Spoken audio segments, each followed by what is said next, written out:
आज इस वीडियो में हम बात करेंगे देश भर में डांडिया क्वीन के नाम से फेमस फाल्गुनी पाठक के बारे में, जिन्होंने 90 के दशक में मैंने पायल है छनकाई और याद पिया की आने लगी जैसे म्यूजिक एल्बम से देश भर में धूम मचा दी थी। फाल्गुनी पाठक को लेकर पहला सवाल जो लोगों के मन में आता है वो है उनके टॉम बॉय लुक को लेकर। बताया जाता है कि 4 बेटियों के बाद घर वालों को उम्मीद थी कि 5वां बच्चा बेटा ही होगा, लेकिन ऐसा नहीं हुआ और 12 मई 1969 को परिवार की 5वीं बेटी के रूप में जन्म हुआ फाल्गुनी पाठक का। बचपन में घर वाले उन्हें दुलार प्यार से लड़के वाले कपड़े पहनाते और बाल भी लड़कों जैसे ही रखते थे। बाद में बड़े होने पर भी फाल्गुनी को लड़कों जैसे रहना ही अच्छा लगने लगा और आज 55 साल की उम्र में भी वो ऐसे ही रहती हैं। आपको जानकर हैरानी होगी कि डांडिया क्वीन फाल्गुनी ने आज तक ना ही कभी घाघरा चोली या साड़ी जैसे ड्रेस पहने हैं और ना ही कभी मेकअप किया है। फाल्गुनी को बचपन से ही गाने का शौक रहा। वो अक्सर रेडियो पर गाने सुना करती थी, लेकिन उनके पिता को फाल्गुनी का ये शौक बिल्कुल भी पसंद नहीं था।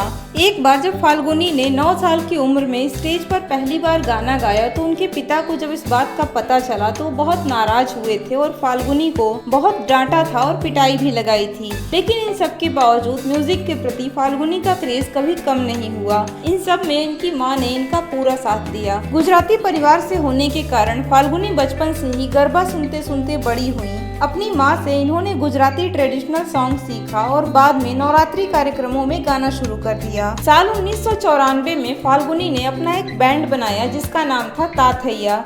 इस बैंड के साथ फाल्गुनी ने कई देशों में शोज परफॉर्म किए। 90 के दशक में सभी नए सिंगर्स अपना एल्बम लॉन्च कर रहे थे। इसी होड़ में फाल्गुनी ने भी साल 1998 में अपना पहला एल्बम लॉन्च किया, याद पिया की आने लगी। ये एल्बम इतना फेमस हुआ कि फाल्गुनी रातों रात म्यूजिक इंडस्ट्री का एक उभरता हुआ सितारा बन गई थी। इनकी सुरीली आवाज ने लोगों को इनका दीवाना बना दिया था। इसके अगले ही साल 1999 में फाल्गुनी का एक और म्यूजिक एल्बम आया, मैंने पायल है छनकाई। ये एल्बम भी सुपरहिट रहा। इस दौरान फाल्गुनी को बॉलीवुड से भी लगातार ऑफर मिलने लगे थे, लेकिन उन्होंने बॉलीवुड को कभी सीरियसली नहीं लिया। हालांकि कुछ फिल्मों में भी गिने चुने गाने इन्होंने गाए, लेकिन फाल्गुनी अपने एल्बम के काम से और अपने स्टेज शो से ज्यादा खुश थी।